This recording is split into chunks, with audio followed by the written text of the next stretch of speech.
It's bloody hard to be a high-performance person. Gallup did a poll in 2016, worldwide, 87.6% of all the people on the planet, 87.6% of all the people on the planet are unhappy. Why are they unhappy? Because they don't have what they perceive as what they deserve. But it's not what you deserve in life, it's what you earn in life. I came from a background. My dad beat me, I got in a lot of trouble. I found a way to turn it around. The kids, the millennials, give up too easily. I mean, you have to want it more than the air that you breathe. I said, you can do it if you want it bad enough. The operative part of that is if you want it bad enough. And virtually everybody that's ever come through the seminars never wanted it as much as I did. Nobody was as hungry. How many of you can say that you're serious about it? How many of you can actually say that you're trying to be all you can be? Now, I won't insult you by asking you to raise your hand because you'll just lie. We all know what the real answer is, don't we? You're not. And so, if you want to be all that you can be, and if you want to be a high-performance person, I did know Steve Jobs. I do know Elon Musk. I do know Warren Buffett. I do know, and they're all ball busters. Success leaves clues, kids. And they all have one thing in common. They're ball busters. They're hard as nails. What kind of sacrifices are you willing to be super successful? 60 hours a week. Nobody is willing to work 60 hours a week to be successful. Nobody is willing to miss a holiday. If you booked a holiday and something important happened in business, would you tell your family to go on the holiday without you and you're not going to go? Nobody said yes. The high-performance people, the one thing that they all have in common is they're hungry. Hungry for a better life. Hungry for change. Hungry for the tough love their parents didn't give them. So is that what it needs? You have to be hungry. You need to feel the pain. Growth only comes through pain. No pain, no gain. Because you're not willing to make any sacrifices to be high performance. I still work 50, 60 hours a week. And I haven't had to work in 35 years. Ted Turner just gave his 75th anniversary party on CNN a few months ago. And he makes a couple of comments, and he says, number one, and I'm not suggesting this for everybody. It's how I live, though. First 10 years of my starting CNN, I slept on my couch. I didn't have an apartment. Bill Gates slept in the office. Steve Jobs slept in the office. And I can go down a whole list. Now, these are super successful, mega wealthy guys. I slept in my office. Not everybody's willing to make that sacrifice. But it's not the only thing. But even if you don't sleep in your office, if you want to send your kids to a better school, if you want to be able to take care of your mother when she gets dementia, if you want to, this all takes money. My children aren't getting any of my money when I die.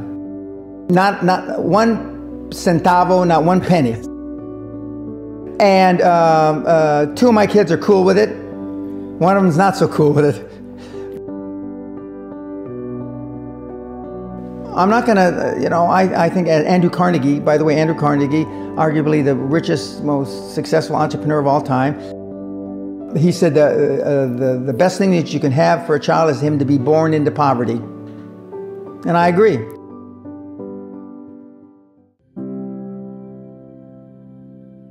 Lack of self-esteem, lack of self-worth. Now they think they have self-worth. They think because they've made a few bucks. But in actuality, and when they measure it against the other 8, 10, 12 people sitting around the table, they realize, or they start to question, hell, maybe I was just lucky. Now, all of us, when you're only a one-trick guy or gal, think, was I lucky? Now, I've done it so many times, I know I wasn't lucky. I might have been lucky the first time, but I haven't been lucky the 15, 20, 40, 50. I know that. Okay. But maybe I was lucky the first time. But my life changed when I was pretty much a haphazard kid, got in a lot of trouble, got arrested 4 or 5 times, thrown in jail, and this was when my dad's a cop. But then I volunteered for the draft in 1966 at the height of the Vietnam War, and I went to OCS, and that changed my life because it was the really first real high performance thing that I could measure myself against with other people. 2/3 of all Fortune 500 CEOs have one thing in common: military background. Really? 2/3 of those 2/3 have something else: martial arts. What do you learn in martial arts, Brian? Discipline, focus. A lot of people don't believe they deserve to be there. I convince them, and we have these drills, why you belong there. A lot of people that come there, you know, with money, that have made money, think they made it by accident. Right. I just had one of my superstars who's made $100 million tell me in the last week, you know, I'm not sure I'm going to have another lucky accident. And I said, you did it. I mean, you know, you tried a lot of things. I believe Thomas Edison, I wouldn't have done it 10,000 times. Okay. I would have hired an engineer from MIT to do it. But I mean, I've tried a lot of things. Nobody's failed at more things than I have. And the first 100 million are successes, but I could write a book about failures that it'd be, I mean, because I've tried a lot of different things. Because failure is just testing. And one of the reasons I've been so successful in generating this equity and value in my kids, and I call you all kids, is because I convince them that making a mistake is okay. Your parents probably told you, you can be anything you want, but you can't. That's horseshit. You can't. If it's all juxtaposed. So, but what you tell them is that you can do anything you want that you have passion for, because that eliminates most of the crap. Because most people don't follow their dream. You know, like they say in The Sound of Music, you can't have a dream come true unless you have a dream. Now, I still dream. I dream in Technicolor. I say my affirmations and goals every single night. It's bloody hard to be a high-performance person. So let's dive into your story a bit more. Tell us about East LA. When I was there as an adolescent, it was almost all Mexican. And my father was a policeman. My mom was a housewife. My mother came to the United States. She crossed the Rio Grande River in 1924 as an illegal alien with her mother. And we lived almost right where downtown Los Angeles is. And my dad was a cop, and so it was easy for him to get to work. And so I got in a lot of trouble, you know, done some awful things while I was a little kid especially. Finally, they threw me out of the school district. So we had to move to another school district, and my mother thought that I would be better there because she thought it was the environment. She didn't understand it was me. So then when we moved to the Valley, which is called the San Fernando Valley, which has become infamous now, and so I went there and I got in a lot of trouble. I was arrested 5 times.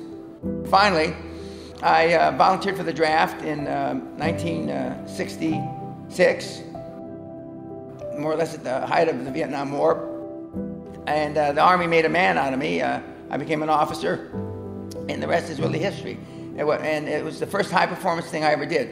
I didn't understand, other than I had a father who looked like a superhero, alpha male role model. Other than that, he was my benchmark. He was very athletic. He was an all-American athlete in high school, and I could barely chew gum and walk at the same time. I was very uncoordinated. So my aggression I took out on other people. I fought. I could get in fights real well.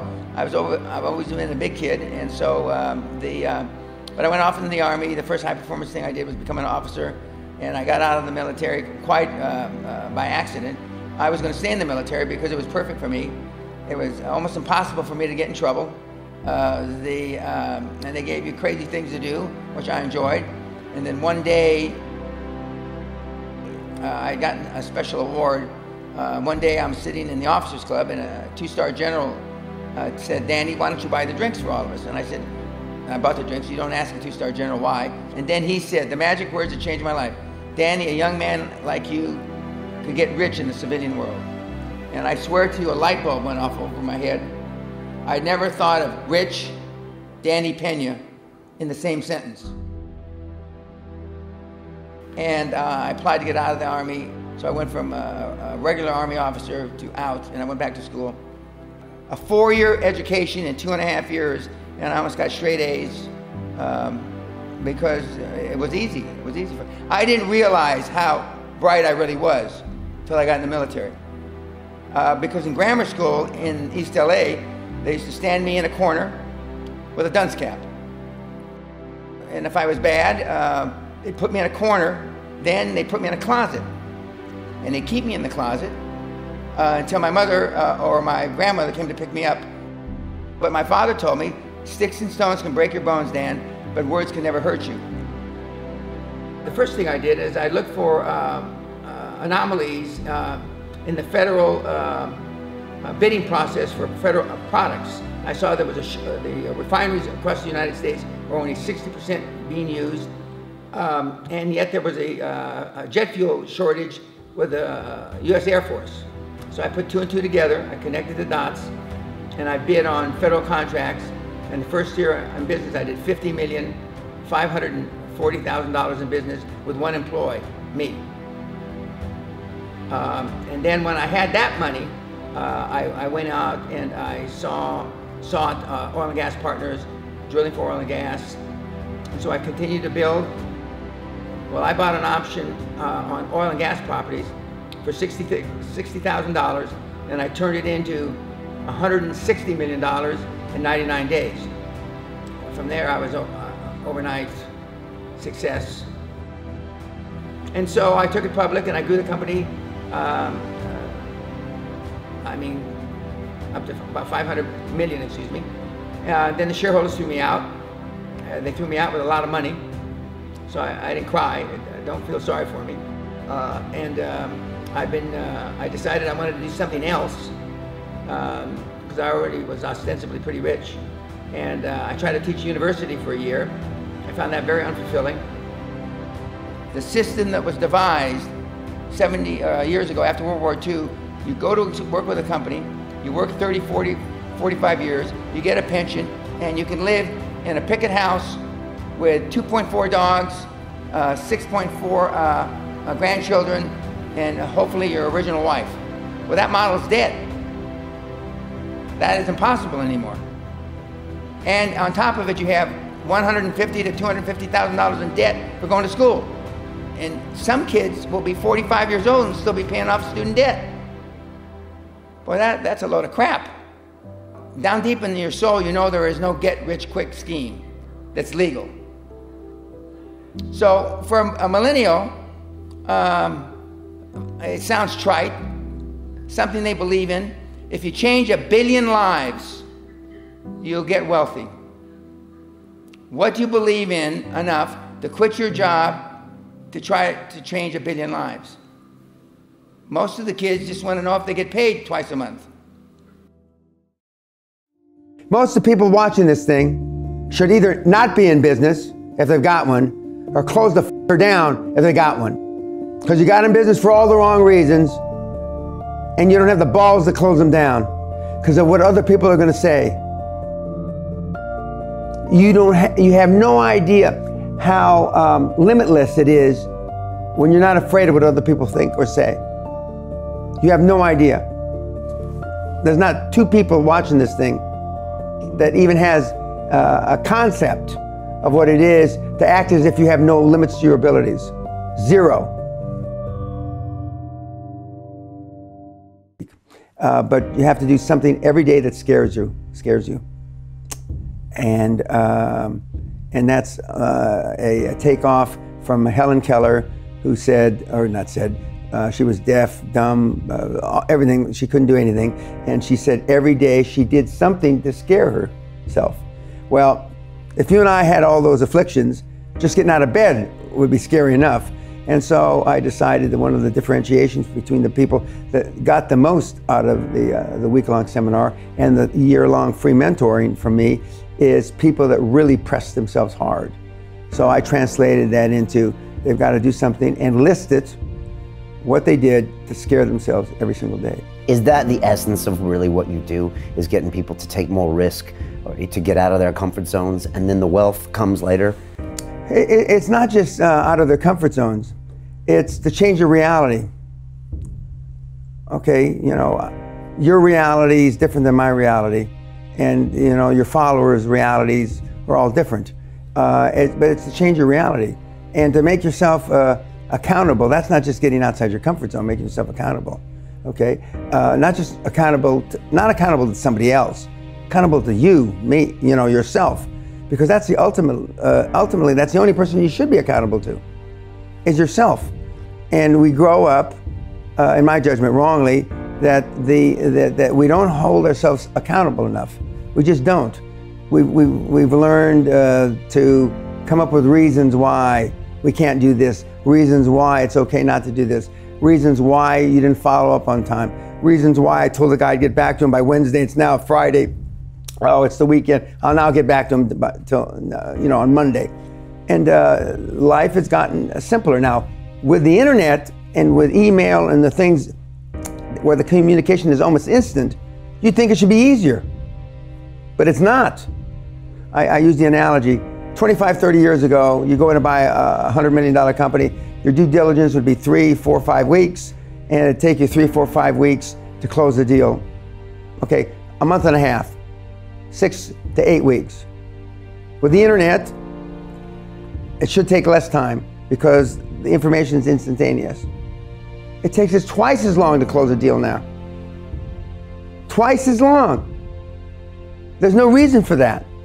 Things haven't gotten twice as complicated, but somebody has to put their name on the line. Somebody wants to push off the accountability. Somebody would rather have Brian sign off on it, so I go home early on a Thursday knowing you're going to come in early on a Monday and your signature will be on the document instead of mine, because I don't want to be accountable. And so the kids today have this need. It's like this thirst for guidance, and the kids do better in the year-long mentor program than the older kids. So the kids in their teens and 20s do better than the guys in their 40s and 50s. That's because the guys in their 40s and 50s got a lot of baggage. Bad habits, you know, and it's tough to get rid of them. And the, you know, motivation gets you started. Good habits keep you going. Most people just have piss poor habits. And, you know, I've had these same habits for about 50 years now, okay? About 50 years. And I don't even think about it. I mean, it's just like brushing my teeth, taking a shower. I just do it. And one of the other interviews that I did with you, I said, when I do feel wimpish, which isn't too often, I just say, come on. And I just go out and do it. And I do that about my entire life. Everything about it. And I know that if I hadn't built up these habits 20, 30 years ago, you know, at age 70, I certainly wouldn't be doing this. I don't fail very often. I do fail. You're pretty open about all the failures. Yeah, I'm not ashamed of them. Right. That's what's made me who I am. You said failure is just testing. Correct. It's just testing. And I don't know, and I'm quick to pull the trigger two ways. I'm quick to pull the trigger and trying something, and I'm quick to pull the trigger and closing something. That's what you're teaching these kids. Correct. It's not just business. No. Okay. How to stand up like you had a pair. Which gets us into the snowflake. Oh. You hadn't used that word 2 years ago. No, I didn't. What's a snowflake? A snowflake is a kid, a guy or a gal that melt under pressure. As opposed to what they tell me, you know, God, every snowflake is different, Mr. P. You know, there's not one snowflake that's the same as the other. The trillions and trillions and trillions. I said, yes, that's correct, that's correct. And he says, and so we deserve to be here just like, no, that's not correct. In your opinion, snowflakes melt under pressure. Some people, most people, in my judgment, don't really want to be successful if it takes any sacrifice whatsoever.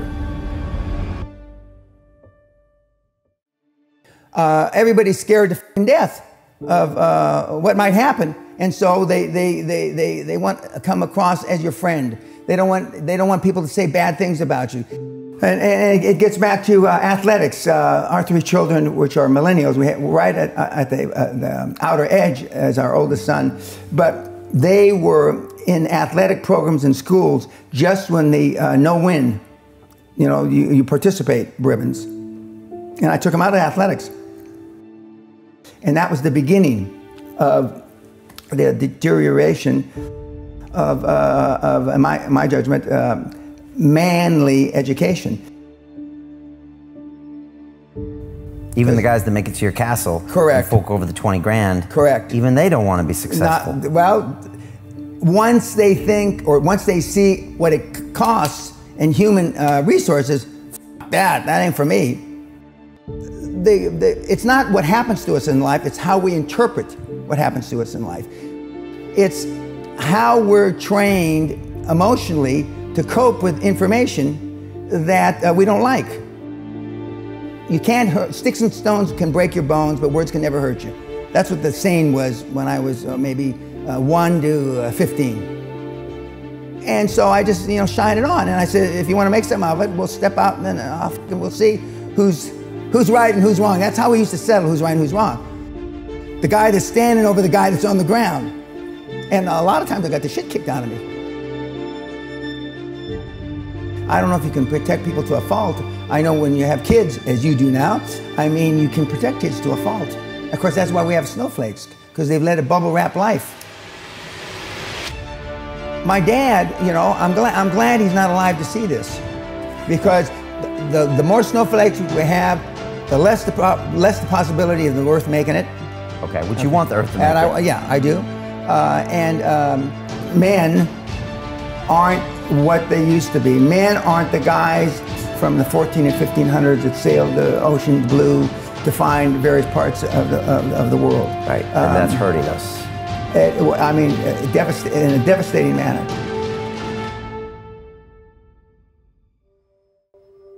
I gave you a couple stats at dinner. I'm going to say them again. They're worth repeating. In 1986, the average man's handshake pressure was 118 pounds. 30-year-old man, 118 pounds. 2016, 96 pounds. A woman, 1986, was 105 pounds. Today, 110 pounds. 110 pounds. Testosterone levels in sperm counts tested 50 years ago, and today they're producing 60 to 70% the amount of testosterone levels in sperm counts as they did. We're dying out. So look, I remember when I was up at the castle, I said they don't make them like Dan Pena anymore, and we should cherish for what he tells us. You're kind of giving us a glimpse into what we were in the past, and you're trying to remind us that there were good things there. Yeah. And what do you say against all the people that say, well, violence isn't the solution, and we should embrace the feminine side, and all of that stuff? Okay, I'll say if love worked, there would be no personal development. Love doesn't got the job done, okay? Love doesn't work. Religion doesn't work.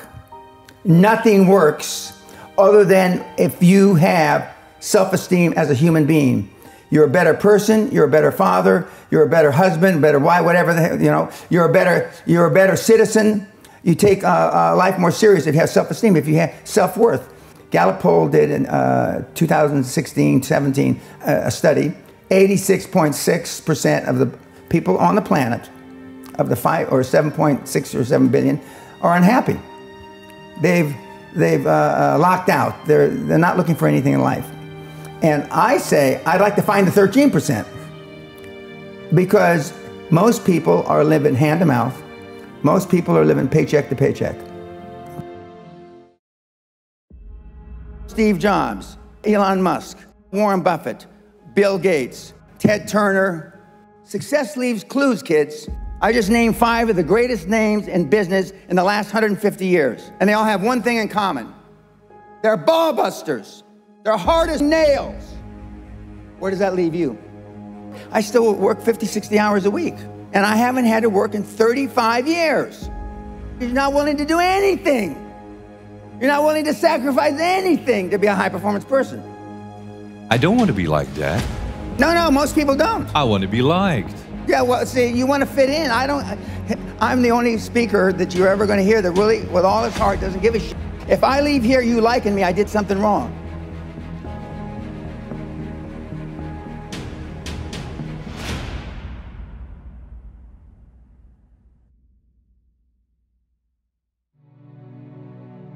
If we would like to improve the quality of our lives, personally and professionally, what would be your advice? What can we do? What is most important? Well, the most important thing is self-esteem. The people that we read about, the people that we admire, the Elon Musks, the Steve Jobs, the Warren Buffetts, etc., all have one thing in common. They have extremely high self-esteem. Of course, you've heard me say this before, self-esteem is built the first 7 or 8 years of life. And unfortunately, we're with our parents the first 7 or 8 years of life. Ergo, we don't have too much high self-esteem. But to build high self-esteem, and the way you build high self-esteem, if you're 25, 35, or 45, is to be around, surround yourself with other people that have high self-esteem. Show me your friends and I'll show you your future. And so you can reverse your childhood by who you associate with. How do you do that?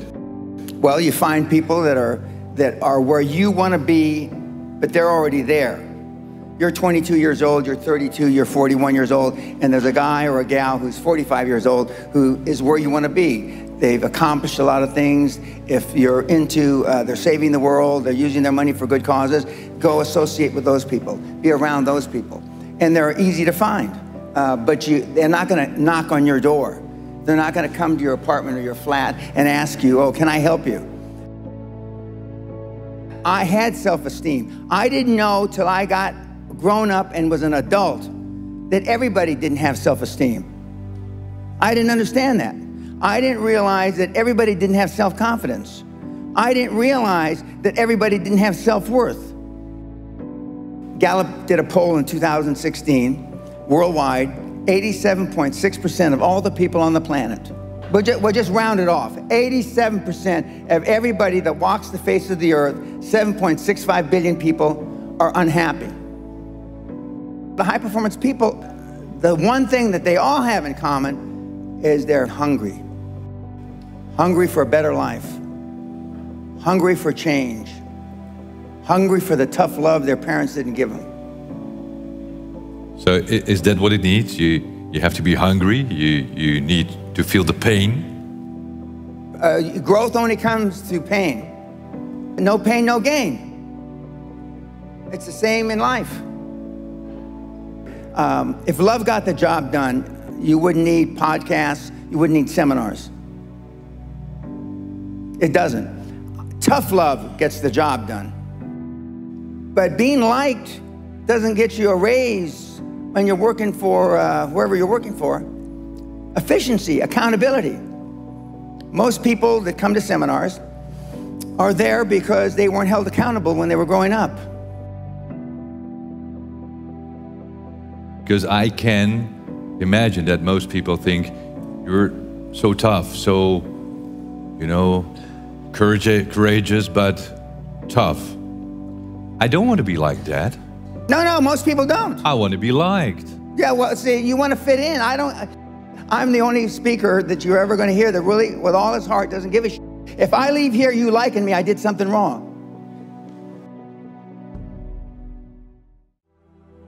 What is your definition of a high-performance person? Being all that you can be every day. 24/7, 365, being all you can be. I asked the question a couple days ago. How many of you can raise your hand, but how many of you have kids? Don't raise your hand now. How many of you would like to have your kids grow up just like your parents? You know the answer, don't you? Close to zero. Because they were shitty role models. Now, I'm not going to ask the second question. How many of you would like your kids to grow up and be like you? But being a high-performance person is a full-time job. I'm like this when I wake up in the morning to brush my teeth. I'm like this when I brush my teeth before I go to sleep. I'm like this 24/7, 365, and I've been like this for the better part of 50 years. I'm always like this. I'm always pushing the edge of the envelope. I did know Steve Jobs. I do know Elon Musk. I do know Warren Buffett, and they're all ball busters. Success leaves clues, kids. I just named the greatest names in business in the last 150 years. And they all have one thing in common. They're ball busters. They're hard as nails. Where does that leave you? And the best advice I've ever given anybody is just do it. We take too much time procrastinating. Fear is false expectations appearing real. We're worried about what other people think. We're trying to fit in. And I can go through a whole litany of stuff why you are where you are because you just didn't do it. You didn't want to make a mistake. You got a mortgage. You got two ex-wives. You got a 15-year-old daughter who's pregnant. Your dad's got Alzheimer's. Your mother's got emphysema, spitting up blood. I can go on and on and on and on. But the bottom line is, if you had 15 years ago you had just done it, 10 years ago you had just done it, 5 years ago if you had just done it, 6 months ago if you just done it, you probably wouldn't be in the position you're in now. So I'm saying no matter what your age is, it's still time to just go out and do it.